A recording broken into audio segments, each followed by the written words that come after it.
in the Western capitalist. Yeah, if this is socialism, then Trump is a socialist, I guess. Maybe a national socialist of the Hitler variety, it seems. Holy, that is so crazy. Okay. Is brought to you by Audible. Start the timer. I've got like 20 minutes tops to cover socialism, communism, corporatism, fascism, Nazism, the Great Depression, German politics under the Weimar Republic. We're the Nazi socialists by second thought. The Third Reich, and of course, Hitler. So we genuinely have no time to spare. This video won't cover every aspect of the Nazi regime, that'd be impossible, but rather make a pretty limited argument with as much evidence as I can fit in this video. That argument is that the Nazis were not socialists. Let's jump in. There's a good chance you've heard that the Nazis were socialists. They were not. But that hasn't stopped Crowder from saying it before, nor does it stop Shapiro. And D'Souza even got to say it on PragerU. And as much as that would make it seem like this take is limited to online dweebs, real-life dweebs are just as guilty.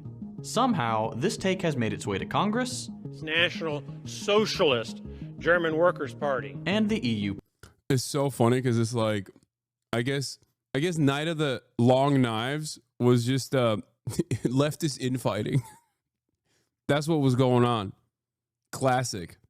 Those classic socialists that openly, actively murdered socialists. Parliament, where this happened. the Nazis were national. Let me tell you something, okay? If the Nazis were actually fucking socialists, liberals would not have capitulated to them, okay? Liberals would have fought them tooth and nail. As a matter of fact, that's precisely what they did with the actual socialists and the communists and the trade unionists, as a matter of fact. So that's how you know those motherfuckers were not socialists, okay? But there's also a lot of, you know, a lot of things that the Nazis did that is anti-socialist in general, and we'll talk about that too. National Socialists. It's a strain of socialism. So let's not pretend it's... As you just heard in that clip, usually the argument for calling the Nazis socialists boils down to, well, it's in their name. Nazi is short for this, which in English translates to this. And because it says socialist right there, this is supposedly enough proof that the Nazis were socialists and that therefore socialism is evil. It's a take on par with running to a public bathroom and snacking on that little blue puck because it has cake in its name. But there's a lot wrong Yummy, tasty with this take, and it starts with the problem of definition. Conservative. That's a good one too, bro. Poo in shampoo doesn't mean there's poo in it. Yeah, I mean, look, you can also ask liberals if they think the Democratic People's Republic of Korea is democratic. That's the one that they will, that's the one that immediately causes people to go, okay, maybe that's not the case, you know? Don't know, or more likely, purposefully obscure what socialism is, since that allows them to use the term for anything they want. Usually, to equate it with the most destructive political regime the world has ever seen. So, let's actually define socialism. Socialism is a society in which the means of production are held in common. Lots of jargon there, so let's clear it up. Under capitalism, our current economic model, the means of production are held in private. Factories, businesses, and all the other industries that produce things and services of value for society are owned by individuals or a small handful of individuals. We call these people capitalists. Thanks to this ownership over the means of production, which from now on I'll just call private property, capitalists get a lot of privileges. Which is different than personal property, for the record. That's the other common meta where people will be like, oh, the socialists want to come take your toothbrush. You can't even have a toothbrush. It's like, no. Private property is not the same as personal property. My house, for example, would be personal property.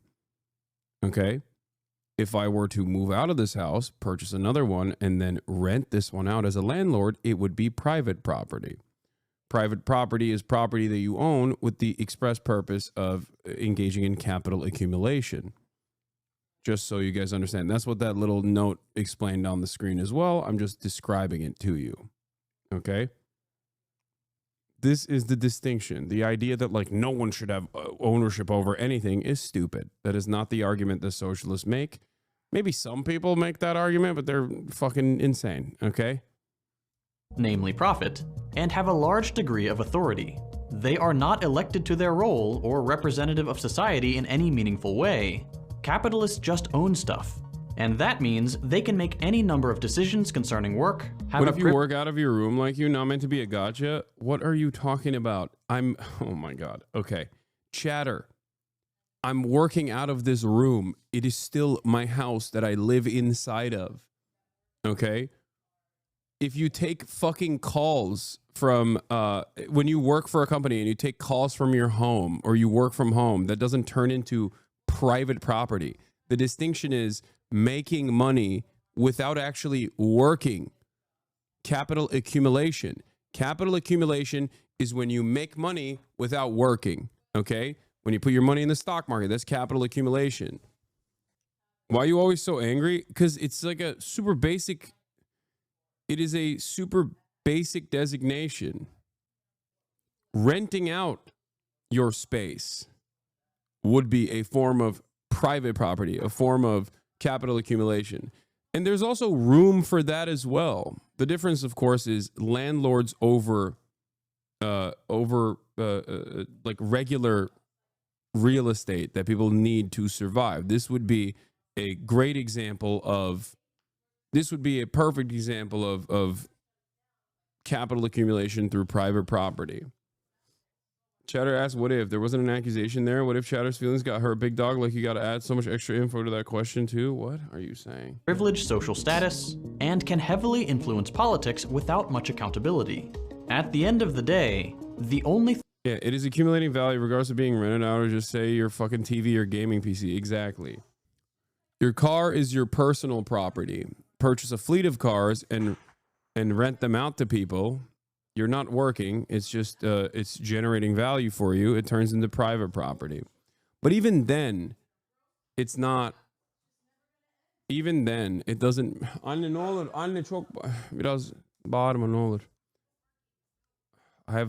getting a headache. That's why I have a short fuse. I'm sorry. thing capitalists are accountable to is profit, and making more of it than their competitors. If capitalists so choose, they can make more profit by slashing wages, extending working hours, or worsening working conditions, and they're just allowed to. The people who work for them, basically everybody else on planet Earth, are usually only able to resist these decisions up to a point. If workers don't agree with the decisions their employers make, it's not like they can elect a new boss or make the decisions themselves. In the balance of power, capitalists are clearly on top. So if workers refuse to carry out their boss's decisions, they run the risk of getting fired, with all the horrible consequences that can bring. Ultimately then, the choice offered up by capitalism is either you agree with your boss, the unelected figure whose primary objective is getting more money, often at your expense, or you suffer the consequences. To pay for shelter, food, and healthcare, you need to agree to the terms set by at least one capitalist and sign a job contract. There is no other option. And wouldn't you know it, there's a whole channel dedicated to the various awful consequences of this economic model. Socialism radically opposes this fundamental characteristic of capitalism. Under socialism, individual ownership is substituted by collective ownership. In other words, workers own and operate the factories, businesses, and so on themselves. It's like a union on steroids. Decisions are not made by random individuals with capital trying to get more of it, but rather through democratic institutions guided by the concrete goals of improving people's lives, not simply making the number bigger and assuming the two things go together. In practice, collective ownership can take many forms, like a centrally planned economy, a network of freely associated communes, a system of co-ops, a mix of these things, or even a whole different set of things entirely. There's no one universally agreed upon answer to how this system should be organized, and it's one of the biggest things socialists talk about. One thing is very clear though, and it's that the economy should not be run with two separate classes of owners and workers. The class system should be abolished entirely, and the decisions society makes around work and production should not be guided by profit, but by democracy. Socialism is, at its very basic level, nothing more than this. Either the means of production are owned privately, and it's capitalism, or they are owned collectively, and it's socialism. Honestly, I just went really fast, so if you want a video dedicated to the definition of these terms, here's a good one I like to recommend. There, that wasn't so bad, right? With this definition, we now have a test. To figure out if the Nazis were socialists, we can examine their discourse and their actions, and determine if they supported socialist causes, resisted capitalism and sought to abolish private property, or, on the contrary, if they supported capitalism. But first, the obvious stuff. One of the first things Nazis did when Hitler took office as German Chancellor was get rid of the socialists. Using as a pretext a fire in the German parliament, Hitler triggered a state of emergency and kicked into high gear his repressive politics against both Jewish people and communists. Members of the Communist Party, which they also saw as like, you know, Jewish. That's the other thing, which was that, you know, communism was seen as like Jewish trickery. were tracked down and imprisoned by Nazi police. The party itself was functionally outlawed, removed from parliament, and its members were pushed into either exile or prison. In fact, the sudden boom in prison populations from targeting the communists led to the creation of some of the first concentration camps, filled with socialists before becoming one of the Judeo-Bolshevism, Jewish communism, Jewish socialism, Jewish Marxism, cultural Marxism. Interesting. Interesting. How did that... Wow. Language evolves, you know? major sites of the Jewish genocide. Soon enough, this repression of political opponents would go beyond the communists and extend further right to the Social Democratic Party. In the end, both parties that represented labor in the German parliament, whether revolutionary or reformist, were cut out of the political process entirely. All this was part of Hitler and the Nazis' plan against so-called Judeo-Bolshevism, the name of the conspiracy theory which claimed that socialism was nothing more than a Jewish plot to undermine so-called ethnic German society. To complete this effort, Hitler also cracked down on organized labor. Union leaders and prominent members were hunted down in much the same way the communist politicians were, and were beaten, killed, and imprisoned en masse by Nazi stormtroopers. All trade unions were first occupied, Donald Trump working at McDonald's, then banned, except for the German Labor Front, a union created and functionally controlled by the Nazi Party. Collective bargaining and strikes were gone, and all that was left of the labor movement was the puppet union the Nazi Party had set up, which failed even the most basic function of a labor union by bringing employees and employers under the same roof. The whole purpose of labor unions is to be a force of opposition to capitalist authority. Making the two share an institution effectively kills any leverage that workers have, and this was, of course, the point. On top of all this, the deaths and the destruction, the GLF's leader was appointed by the Nazi Party, not by union members, and therefore, the organization heavily tipped the scale towards capitalists. In just a few short months, the Nazis had destroyed labor militancy altogether. But that's not all. You might remember that the Nazis were famous. Oh yeah, nowadays they don't say Judeo-Bolshevism, they say Islamo-leftism, right? Lewokism. Islamo-leftism. That's the thing that, because European fascists, they need an enemy. They need an outsider enemy. You know what I mean? You gotta have one. L'islamo-gauchisme. That's what it is. As for their book burnings. Unsurprisingly, these same anti-socialist politics were obvious there too. Many of the authors whose books were burned were central figures in socialist politics. Wait, I thought they were... My favorite political commentator said that they were burned because the books were written in Jewish. I don't know if I agree with what this guy is saying. Like Karl Marx, Friedrich Engels, Vladimir Lenin, Rosa Luxemburg. Wait, so these guys didn't write in Jewish? Leon Trotsky, and many others. A conscious effort was made by the Nazi Party and their sympathizers to destroy socialist literature because, generally speaking, the Nazis were desperate to destroy just about every outlet for socialist politics. All told, these measures are why that famous poem starts with the line, "First they came for the communists." That is just what the Nazis did. They crushed the parties that championed socialist politics, the books that legitimized these politics analytically, and the labor movements that brought these politics into the world by giving workers power. But all these events have been brushed under the rug or presented by conservatives as nothing more than socialist infighting, based on evidence? Heard left-wing brothers say shit like, if Muslims and brown people come here, that will turn Europe fascist, so I'm against them.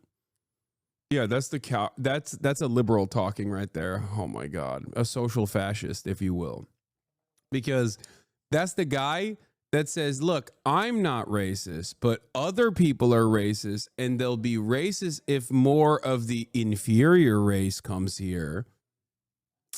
And then it will be impossible to combat these other races. Not me, I'm not. The idea that you shouldn't be actively combating that kind of rhetoric, but instead caving and capitulating to that kind of rhetoric and saying it is actually not the growing racist movement that is responsible for the racism, but instead people to be racist too, is ridiculous. Yeah, it's cultural Marxism in the US and Islamo-Marxism in France specifically, and also with Persian Shah supporters.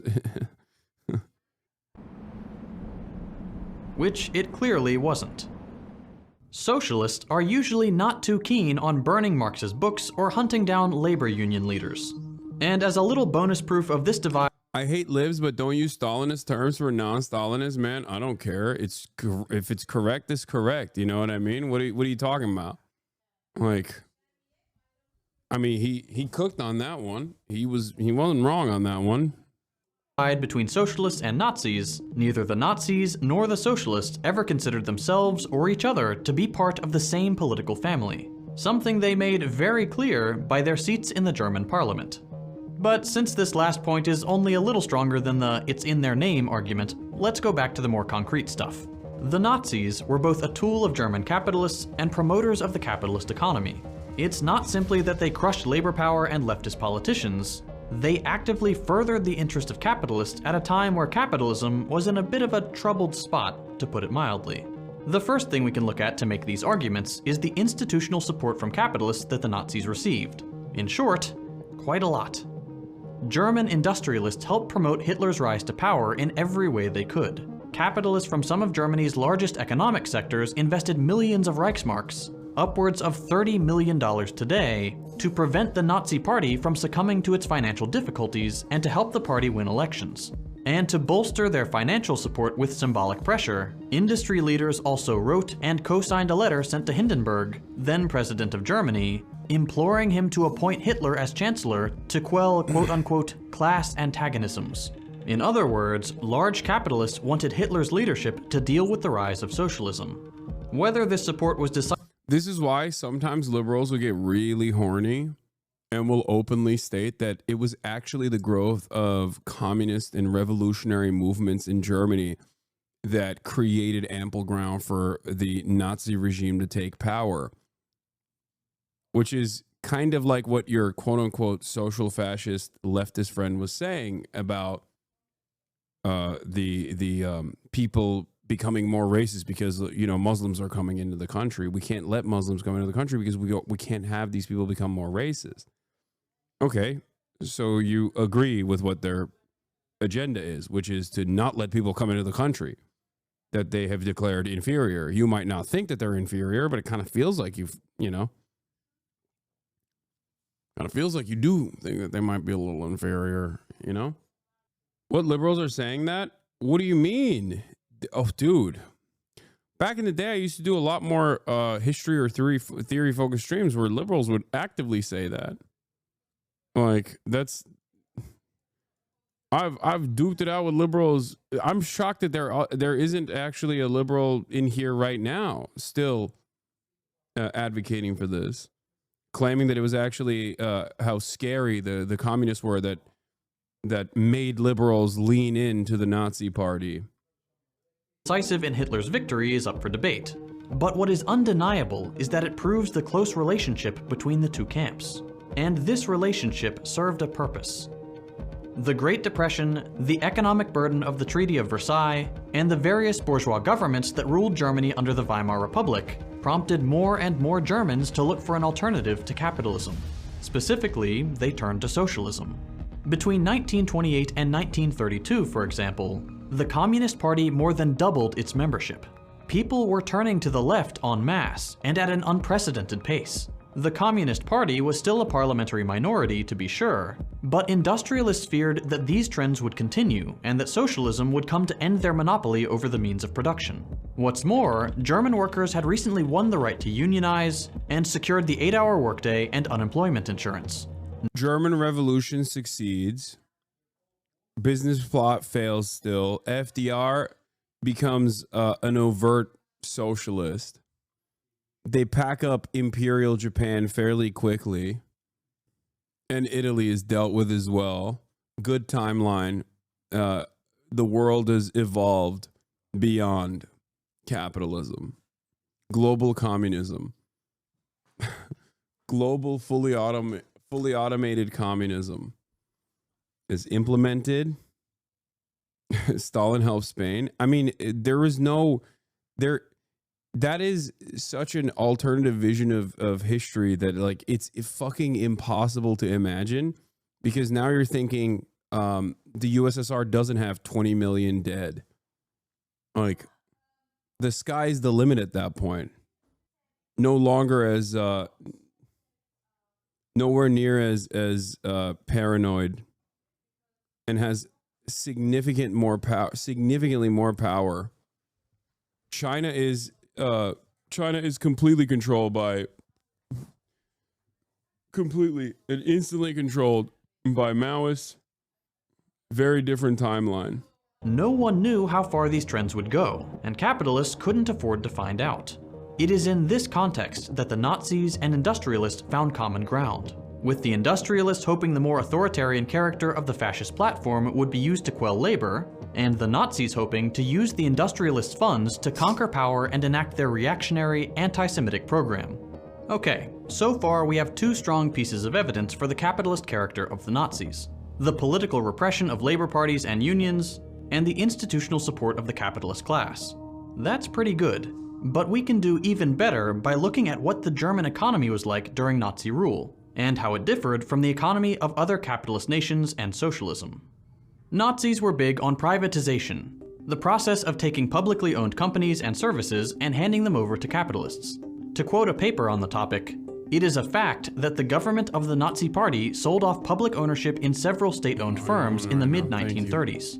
These firms belonged to a wide range of sectors: steel, mining, banking, local public utilities, shipyards, ship lines, railways, etc. In addition, the delivery of some public services that were produced by the government prior to the 1930s, especially social and labor-related services, was transferred to the private sector. In doing so, they went against the mainstream trends in the..." What happened? The great privatizer? Is that socialism, I guess? Socialism is when you cooperate with capitalists and also undermine labor unions, kill socialists, put them in concentration camps, and then privatize formerly state-owned sectors. This is real socialism, I think. In the Western capitalist. Yeah, if this is socialism, then Trump is a socialist, I guess. Maybe a national socialist of the Hitler variety, it seems.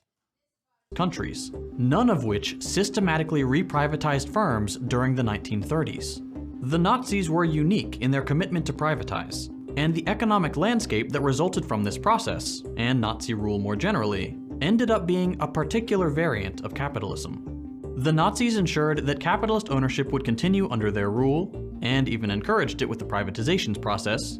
Free market principles still applied to large sectors of the economy, and organized labor was out of the picture, but the Nazis retained the ability to guide economic production when it suited their needs, usually to promote imperialist or wartime goals.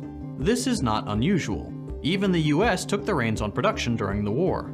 But this will often get brought up as an argument that the Nazis were somehow socialists, despite clearly expanding the privatization process and balancing that with the necessity to organize the war. To summarize then, more privatization, some state direction, no labor resistance, and plenty of capitalists. What results is an economy that could only be called socialism if your definition of socialism never addressed the question of private property.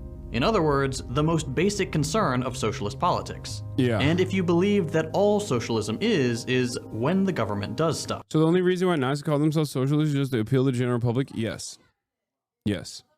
This is why I've always been particularly fearful of the dangerous propaganda coming from the Tucker Carlsons of the world, who understand that there is left populism, who understand that there is a lot of momentum for left populism, and will use it to drive home their dangerous agenda of nationalism. Yes. Because the reality of the matter is, nationalism not only is a dangerous idea, but if you were to look at it, if you were to just like remove morality from this equation for a brief moment, it is diametrically opposed to any kind of socialist agenda. Like, nationalism is pure idealism. It's not materialist at all. The notion that you are a superior race or you are a superior nation, like, this is ridiculous. It's not real. I don't know how else to describe it. It's just fucking fake bullshit that you've told yourself over and over again until you fucking believe it because you're a fucking loser and you need to hold on to some ideal that, like, no, you were destined for more, and then they just like robbed you of your potential somehow. That's it. That's it. It's just not a real concept. It's just completely made up. I am a firm and committed believer that every single person, and not even a committed believer, I guess, more so like the observable reality that, you know, every single person is who they are and who they become directly as a consequence of their material conditions. The more liberalized version of that sentiment is something that you hear from the field of sociology, or even something that liberals also will say from time to time, which is your zip code determines your future. Your zip code is a better predictor of your future than anything else. The zip code that you were born into, like the house that you grew up in, because it's true. Are there fuck ups along the way? Certainly, but ultimately, your family's financial circumstances, your level of affluence, like, it plays a very important role in where you get and who you become. I myself am a living, breathing example of this. My beginnings are affluent. My family lost all of its wealth by the time I got to college. And look where I'm at now. The only reason why I was able to get to this point is because I think when I was growing up, I had the best education and never had to worry about the economic pressures and having to work while also keep up with school, things of that nature. This is like, this all plays a very important role in the fact that I was born in the United States of America. Like, to have citizenship, these are all incredibly important aspects of how I was able to get to the point that I got to. That's all shit that I didn't do personally, you know? A grossly misguided definition of socialism that would make every society on Earth, for almost all of human civilization, socialist. Nazi Germany was capitalist, and the Nazis made sure of that. Of course, while this whole video has been making a strong case for the Nazis were not socialist argument, it's important to note a few. But you're still a wealth hoarder, so that means you're a part of the capitalist problem? Yes, I am a wealth hoarder. Yeah. You cracked the code, chatter. You did. Thank you for the 1 month that you have given me $5. I'm your enemy. I promise. Dude. I'm the guy that you should be mad at. You're right. That was gifted. Okay, well, I'm curious if Hasan feels that the wealth they hoard is combated by claiming to be humanist. Would a humanist hoard wealth from other humans? People should not be afraid of their governments. Governments should be afraid of their people. MAGA is Rage Against the Machine. Wow, what the fuck? This guy's all over the place. Not $5, $6. Mickey Baby the Prince, allowing me to hoard even more wealth with the 20 gifted subs. Thank you. Are those CI videos in the React pipeline? While I don't think you're my enemy, I think you lose some people by the fact of your wealth. Yes, my friend, those people are stupid. What the fuck do you want me to do? Live in a hovel? Like, what is this? It's so stupid. Like what kind of house I live in, or the housing market that is completely outside of my control, that greatly overinflates the value of this house, even though I consistently advocate to lower housing prices, which would technically lower the value of my house as well. But I don't give a fuck about that because I'm not using this house as a financial vehicle to accrue more wealth, but instead as shelter. It's aesthetics, it's optics. It's how you make your money that matters, and it's what you do with all of the time and all of the free time that I have that matters. And I don't know why people still do that over and over again. I don't know why. I mean, I guess I get it. It's propaganda. But it's so funny because people that say this, and I repeated this before, it's like people say, "Oh, dude, you claim to be a socialist and yet you have money. This is diametrically opposed to socialism." It's not, but let's just entertain that notion for a second. And yet here you are, a worker defending capitalism, defending the capitalist system. Or even if you're not, your demand is that I advocate for what you declare is my class position. You're saying, hey, you should be like the other rich guys and demand that the system that gives you so much continue to give you more. Why are you not doing that? I'm not doing that because I don't believe that. It's that simple. Ludwig's friend Stans made a video about your wealth a few days ago. Wait, really? The fuck? I'll never forgive you for owning a home. House on Piker. You slightly more valid counterarguments, and why they don't ultimately change this conclusion. For starters, like all political parties, the Nazis had internal divisions, and it's true that some of the party's notable early members had anti-capitalist motivations, and even disagreed with the general pro-capitalist direction of the party and Hitler himself. However, the reason this fact is not ultimately damning to our greater argument is that these anti-capitalist Nazis were still fiercely and primordially nationalistic and racist, and therefore in contradiction with the internationalist and egalitarian ideals baked into socialist politics. You watched this, but not the video of the guy Hamas just killed? Kek W? Wait, what? What the fuck? What are you even saying?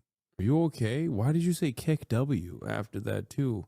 What? But perhaps more convincing than a theoretical inconsistency is no, you should be using the wealth you've accumulated to provide for those without. Great. That's a great suggestion. I do that already. Is this yet another moment where because you don't see it, that means it's not happening? Is that what is going on? It's turned into yet another instance where like I didn't see you. So I think it's not happening and it's your fault. Is that what it is? It's also funny because it's like, I've talked about this before, where charity is not socialism. If I were to be able to get a bunch of other people and get them all together and say, hey, we're making a pact and we're just turning ourselves into a 501c3, okay? That would not even put a dent in the financial inequalities that will persist in the aftermath of that. Redistributive policies such as that one, especially from like individuals of my level of wealth and not even like the Elon Musks of the world, will not solve these systematic problems that persist. Everything that I do works to try and undermine the current systems that are causing this level of wealth inequality by trying to do as much awareness as possible. Having said that, I still do a good deal of that, a good deal of mutual aid.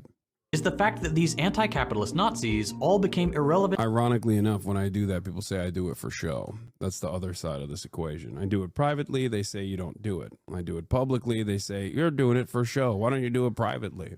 I do it privately, and then it comes out later down the line. People just kind of don't talk about that.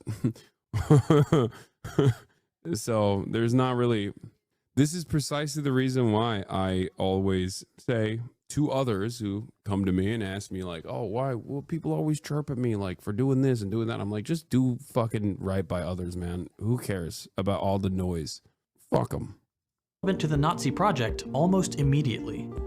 The few which even existed in the first place were either convinced by Hitler to abandon these anti-capitalist positions, as was the case for Goebbels, or were killed in the Night of Long Knives, early on in the Nazi Party's rule. If the Nazi Party ever had a trace of socialist politics, it was gone by the time it mattered, and the party freely embraced the preservation of a capitalist economy once in power.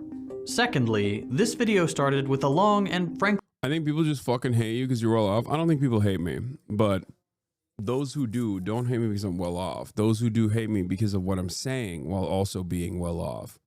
Because there's a million people out there that are well off, but don't spend every fucking waking moment trying to do agitative propaganda. I always use the example of, what's his face? Like, the dude with the sexy voice that plays video games. What was his name? I'm forgetting. Oh my God, I'm blanking out. He's a Markiplier. Markiplier is a perfect example of someone who is infinitely more well off than myself, but he doesn't brand himself as a socialist. Why the fuck should he? He keeps his political positions close to his chest, but is a genuinely really good guy, a really nice guy. Okay?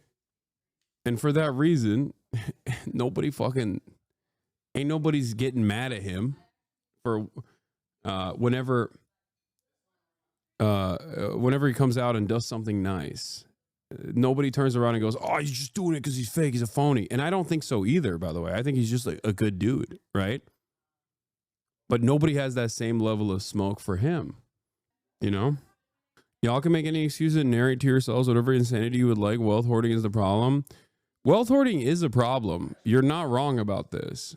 But the solutions to wealth hoarding, you are wrong on. Wealth hoarding is a problem born out of systematic enforcement. It's a failure of the system. Just like every homeless person is an indication that the system has failed, every billionaire is an indication that the system has also failed. So your solution to this is to yell at a Twitch streamer who's trying to unlock class consciousness. So stop doing it. I'm not doing it. You're fucking stupid. I don't know how else to describe this to you. You just don't like the fancy, flashy shit that you see on screen. That's it. How is this yelling? I'm not. Wait, what? Yes. I had these exact same beliefs when I didn't have money. And people said, you're just projecting rage onto me is hilarious. Okay, man. All right. You're right. It seems like you're a little bit upset because you think you're suggesting that I'm doing this thing that I'm not doing. And you're doubling, tripling, quadrupling down and hyper focusing on this. And I don't know how to get you to understand. I'm trying to be as charitable as possible to you. But I don't think it's happening. I don't think it's gonna happen. Maybe.